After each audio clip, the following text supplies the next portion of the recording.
Hello viewers, অচ্যুতার free coaching চ্যানেলে তোমাদের সকলকে স্বাগত জানাই।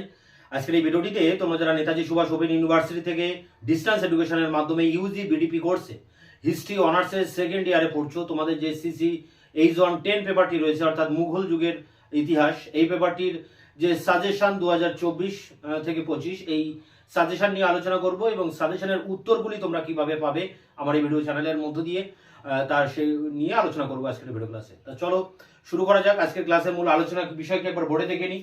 Netaji Subhas open university UG BDP second year history CCH110 এই পেপারটির নাম হচ্ছে মুঘল যুগের ইতিহাস এবং এই পেপারটির যে সাজেশন আছে এবং তার যে অ্যান্সার সেটা নিয়ে 2024-এর যে সাজেশন এবং অ্যান্সার সেটা নিয়ে আলোচনা করব এই ভিডিওতে।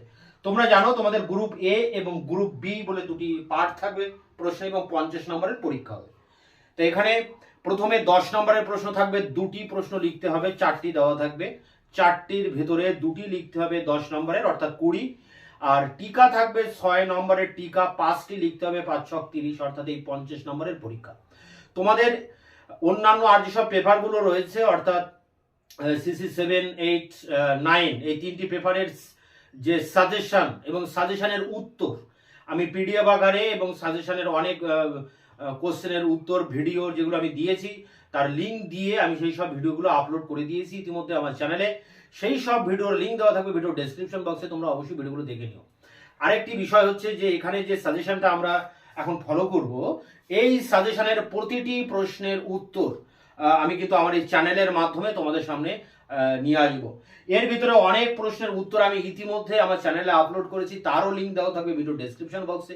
তোমরা ভিডিওগুলো দেখলে এ সম্পর্কে বিস্তারিত আলোচনা রয়েছে, সেটা দেখলে তোমরা অনেকটা তোমাদের ধারণা তৈরি হবে এবং পাশাপাশি সেই ভিডিওর শেষে দেখবে এই কোশ্চেনের উত্তরগুলি নিয়েও আমি আলোচনা করেছি একদম লাইন টু লাইন। তোমরা সেই জায়গা থেকে কিন্তু এই প্রশ্নগুলির উত্তরও পেয়ে যাবে।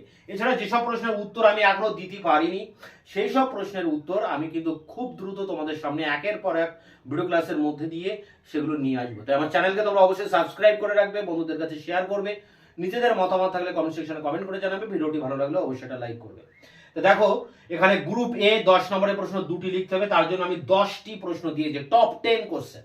এই 10টি প্রশ্ন হচ্ছে সব থেকে ইম্পর্টেন্ট প্রশ্ন। প্রথম প্রশ্ন, মানসবদারি ব্যবস্থার বিবর্তন। তোমরা এখানে যে প্রশ্নগুলো আমি বলছি এগুলো দেখে লিখে রাখার প্রয়োজন নেই, কারণ আমি ভিডিওর শেষে অন স্ক্রিনে এই প্রশ্নগুলি আবার একদম ডিটেলসে লিখে আমি আরেকবার করে রিপিট করে দেবো, তোমরা সেই জায়গা থেকে স্ক্রিনশট বা দেখে দেখে লিখে নিতে পারবে।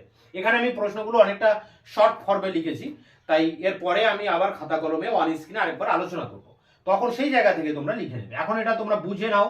এক দাগে রয়েছে মনসবদারি ব্যবস্থার বিবর্তন, অর্থাৎ প্রশ্নটা এইভাবে আসবে, আকবর থেকে জাহাঙ্গীর পর্যন্ত মনসবদারি ব্যবস্থার বৈশিষ্ট্য ও বিবর্তন। 2 আছে জায়গিরদারি সংকট। এই মনসবদার এবং জায়গিরদার এই দুটো থেকে একটা প্রশ্ন পরীক্ষায় আসবে। 3 আছে ঔরঙ্গজেবের দাক্ষিণাত্য নীতি। 4 আছে অষ্টাদশ শতকের অন্ধকারাচ্ছন্নের যুগ। 5 আছে মুঘল রাষ্ট্রের প্রকৃতি আলিগড় ঐতিহাসিকদের বক্তব্য অনুযায়ী, এবং 6 আছে সিরাজ ও ইংরেজদের বিরোধের কারণ, এবং 7 আছে মুঘল সাম্রাজ্যের পতনের কারণ। 8 আছে মুঘল মারাঠা দ্বন্দ্ব, এবং এখানে আরেকটি প্রশ্ন অবলিক দেওয়া আছে মুঘল শিখ দ্বন্দ্ব। এই মুঘল মারাঠা দ্বন্দ্ব অথবা মুঘল শিখ দ্বন্দ্ব এই দুটো থেকে কিন্তু একটি আসতে পারে। এরপরে 9 দেখো ভারত মহাসাগরীয় বাণিজ্য, এবং শেষ প্রশ্ন মুঘল সাম্রাজ্যের পতনে কৃষক বিদ্রোহ। এই 10টি প্রশ্ন টপ মোস্ট ইম্পর্টেন্ট প্রশ্ন। এর ভিতরে আমি তোমাদের বলে দিচ্ছি, এর মধ্যে আমি 3 দাগ ঔরঙ্গজেবের দাক্ষিণাত্য নীতি, 4 দাগ অষ্টাদশ শতকে অন্ধকারাচ্ছন্নের যুগ, 5 দাগ মুঘল রাষ্ট্রের প্রকৃতি, এবং 6 দাগ সিরাজ ও ইংরেজদের বিরোধের কারণ, এবং 7 দাগ মুঘল সাম্রাজ্যের পতনের কারণ। অর্থাৎ 3 4 5 6 7 এই 5টি প্রশ্নের উপরে বিস্তারিত আলোচনা ব্যাখ্যা সহ তার ভিডিও ক্লাস আমি ইতিমধ্যে আমার চ্যানেলে আপলোড করেছি, তার উত্তরগুলিও সেখানে দেওয়া আছে। এই 5টি ভিডিওর লিঙ্ক দেওয়া থাকবে এই ভিডিও ডেসক্রিপশন বক্সে, তোমরা এই ভিডিওগুলো দেখে এর উত্তরগুলি তোমরা এখান থেকে পেয়ে যাবে। তাই আমি যেমন থাম্বনেলে বলেছি যে অ্যানসার সহ আমি সাজেশনটি দেব, তো এই ছিল আমার অ্যানসার, অর্থাৎ আমার অ্যানসার আমার চ্যানেলেই আপলোড করা আছে, তোমরা সেই জায়গা থেকে ভিডিওগুলো দেখে নেবে। এরপরে দেখো গ্রুপ বি তে আছে 6 নম্বরের টিকা 5টি লিখতে হবে, 30 নম্বর। তার জন্য প্রথম প্রশ্ন যেটা করবে, বিদেশি পর্যটকদের বিবরণ। ফ্রাঁসোয়া বার্নিয়ের বিবরণ, ইনিও একজন বিদেশি পর্যটক। তাই 1 আর 2 দুটোই কিন্তু বিদেশি পর্যটক। 3 আছে নূরজাহান চক্র বা আসতে পারে 12 ভূঁইয়া। 12 ভূঁইয়া মানে 12 জন জমিদার। বাংলাদেশে মুঘল যুগে জাহাঙ্গীর আকবরের সময় এই 12 জন জমিদারের উত্থান হয়। 4 আছে সিলসিলাহ অর্থাৎ সুফি ধর্মের যে সম্প্রদায় চিস্তি সুরাবর্দী, তাই সুফি সিলসিলা। 5 আছে হিন্দু পাদ শাহী এবং 6 আছে তৃতীয় পানিপথের যুদ্ধের গুরুত্ব। 7 আছে আহম্মদ শাহ আবদালির ভারত আক্রমণ। 8 আছে মুঘল যুগের মুদ্রা ব্যবস্থা বা আসতে পারে নগরায়ন। দুটো প্রশ্ন এখানে আছে মুঘল যুগ থেকে, হয় মুঘল যুগের মুদ্রা ব্যবস্থা নতুবা নগরায়ন, দুটোর একটা কিন্তু পরীক্ষায় আসবে। 9 আছে দেখো অযোধ্যা নতুবা হায়দ্রাবাদ রাজ্যের উত্থান, অর্থাৎ এখানেও দুটি প্রশ্ন, একটা অযোধ্যা একটা হায়দ্রাবাদ, এই দুটি রাজ্যের উত্থান কিভাবে হয়েছিল। 10 আছে অকৃষিজ উৎপাদন, আর আছে খুদকস্ত পাইকস্ত। মুঘল যুগের কৃষকরা দুটি ভাগে ভাগ ছিল, খুদকস্ত ও পাইকস্ত। এরপরে 11 আছে জমিদার শ্রেণী। জমিদার অনেকগুলো অনেক ধরনের জমিদার ছিল, জমিদারদের শ্রেণী বিভাগ। আরেকটি প্রশ্ন আছে কারখানা, মুঘল যুগের কারখানা। এবং শেষ প্রশ্ন চৌথ ও সরদেশমুখী, এটি হচ্ছে করের নাম, শিবাজি আদায় করতেন চৌথ সরদেশমুখী কর। এছাড়া আছে জাট ও সওয়ার, এই যে মনসবদারি প্রথা বলেছিলাম সেই মনসবদারি প্রথায় একটি অংশ হচ্ছে জাট ও সওয়ার। তো এখানে দেওয়া আছে 12টি প্রশ্ন, এর মধ্যে অনেকগুলি প্রশ্নের উত্তর কিন্তু আমি ইতিমধ্যে চ্যানেলে আপলোড করে দিয়েছি। তোমাদের জন্য একবার বলে দিচ্ছি কোন কোন প্রশ্ন, একবার মার্ক করে দেখে নাও। 1 দাগের প্রশ্ন বিদেশি পর্যটকদের বিবরণ, এটি কিন্তু আমি আপলোড করেছি। এরপরে দেখো রয়েছে তৃতীয় পানিপথের যুদ্ধের গুরুত্ব, রয়েছে অযোধ্যা হায়দ্রাবাদের উত্থান, রয়েছে অকৃষিজ উৎপাদন, খুদকস্ত পাইকস্ত, জাট সওয়ার।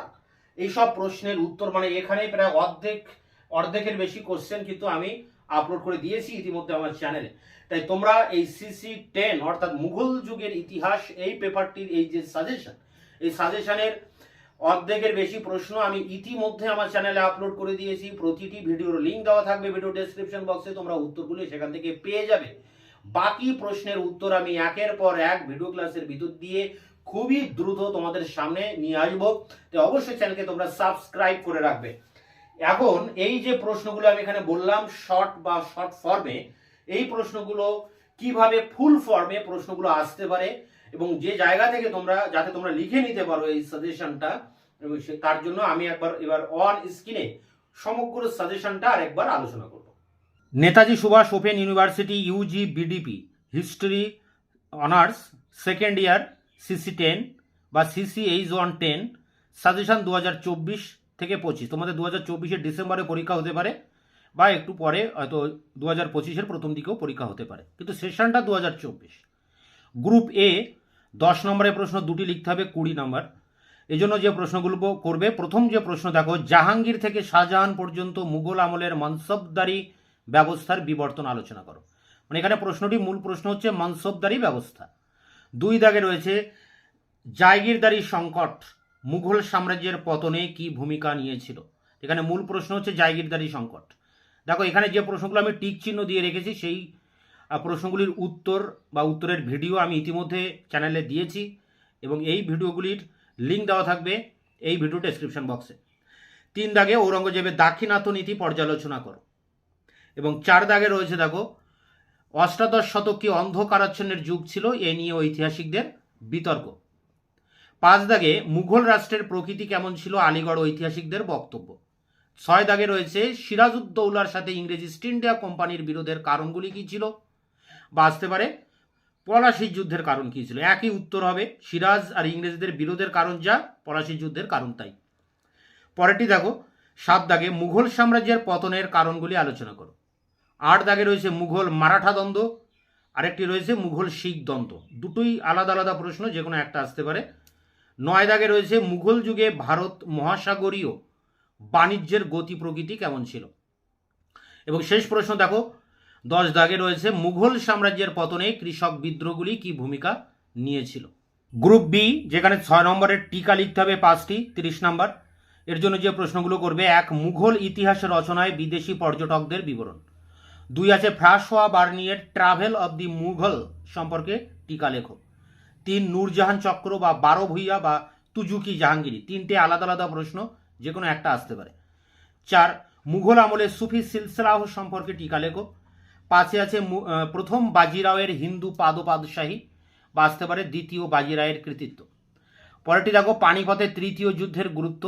এই প্রশ্নটি এখানে টিক মারা আছে, অর্থাৎ এই প্রশ্নটির উত্তর ভিডিও ক্লাস আমি দিয়েছি, এই ভিডিও ডেসক্রিপশনে এর লিঙ্ক দেওয়া থাকবে। 7 আছে আহমদ শাহ আবদালির ভারত আক্রমণ।